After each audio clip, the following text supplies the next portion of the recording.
Why Princess Leonor marriage will change the Spanish monarchy forever. Spain thought it understood its monarchy. For generations, royal marriages were about duty, lineage, and carefully orchestrated alliances.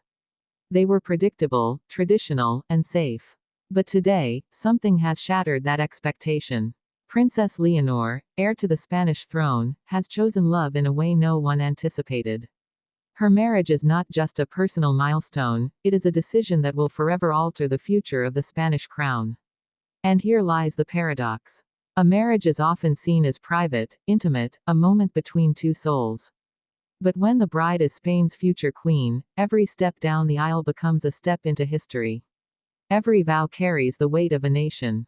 Every choice becomes a declaration about what the monarchy will look like for generations to come. So why will this marriage change everything? To answer that, we must begin with Leonor herself. From the moment she was born in 2005, the eyes of Spain, and the world, were upon her. She was not just a daughter, not just a child. She was the heir, the girl who would one day wear the crown. Unlike her mother, Queen Letizia, who once lived as a journalist among ordinary citizens, Leonor has never known anonymity. Her path has always been marked by destiny. And with destiny comes expectation. Spain's monarchy has long relied on appearances of strength, tradition, and stability. But the nation has also carried doubts about its relevance, its cost, its place in a modern democracy. Every misstep has been magnified. Every decision analyzed. Which is why Leonor's choice of marriage carries extraordinary weight. Because this is not just about whom she loves. It is about what she represents. The man who stands beside her is not merely a partner. He is now bound to the Spanish monarchy, bound to its legacy, bound to its struggles. His background, his values, his identity, all of it reflects back onto the crown itself. Will he symbolize modern progress?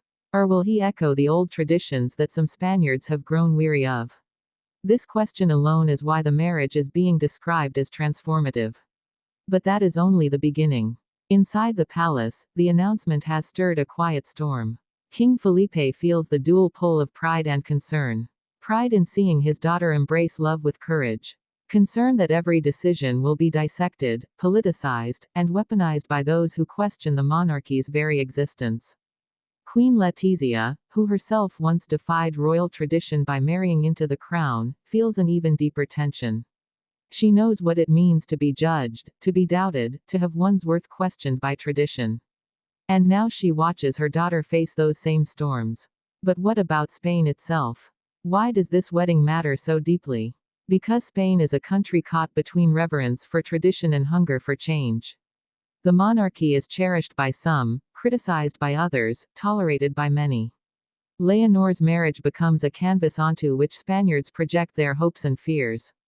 If the wedding inspires unity, if it feels authentic, if it demonstrates love that bridges divides, then the monarchy may regain strength for another generation. But if it feels misaligned with the people, if it is viewed as out of touch, it could accelerate the erosion of support. Already, we see the debates beginning. In Madrid's plazas, celebrations erupt with joy. Flags wave, bells ring, and the people cry her name. Yet in political chambers and across media outlets, the tone is more cautious. Will this marriage secure the monarchy's future, or place it at risk? And then comes the question of symbolism. The wedding itself will be watched more closely than any event in recent memory. Where will it take place? A grand cathedral echoing centuries of Catholic tradition, or a modern venue reflecting Spain's evolving identity? Who will design the dress?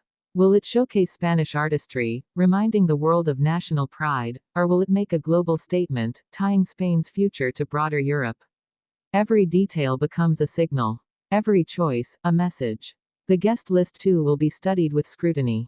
Which royals will attend? Which political leaders will stand in the pews? And just as important, which faces will be absent, excluded, or deliberately ignored? For in monarchy, even silence speaks loudly. But beyond the glitter, the gowns, and the ceremonies, lies the most important truth of all. Leonor is no longer simply the future queen. She is a young woman declaring her humanity in front of a world that often forgets she has one. For years, critics doubted whether she would be able to balance crown and heart. Today, her marriage proves she is determined to do both. And in that choice, she is already reshaping Spain's monarchy. This is why historians will look back on this moment not simply as a wedding, but as a turning point. A moment when the monarchy showed it could adapt, evolve, and embrace authenticity in a world that demands transparency. Spain is speechless now, but it will not remain so. The debates will rage, the speculation will multiply, and the meaning of this marriage will continue to unfold. But one thing is undeniable: the Spanish monarchy will never be the same again. Because Leonor has chosen love. And in doing so, she has chosen to change history. But to understand why this marriage resonates so powerfully, we must travel back to Leonor's earliest years. Imagine her as a small girl, walking through the grand halls of Zarzuela Palace, already aware that her life was different. While other children dreamed of careers, she was told her future was already written. One day, she would be queen. Every lesson, every gesture, every word was measured against that destiny. Yet within those walls, there was also tenderness. King Felipe and Queen Letizia raised her with discipline, but also with affection. They knew the burden of monarchy could be heavy, so they encouraged her curiosity, her education, her humanity. And that is what makes this marriage so remarkable. Leonor has not become hardened by duty. She has not been swallowed by the crown. Instead, she has found a way to balance responsibility with love. Now picture Spain today. A nation divided between tradition and modernity. Some still see the monarchy as sacred, the thread connecting centuries of history. Others question its relevance in a democracy where power should belong to the people. And right in the center of this storm stands a young woman, not even 30, who has chosen to marry not out of convenience, not out of arrangement, but out of conviction. This choice is not small. It is seismic. Because if love can guide the future queen, then perhaps Spain itself can rediscover unity through authenticity.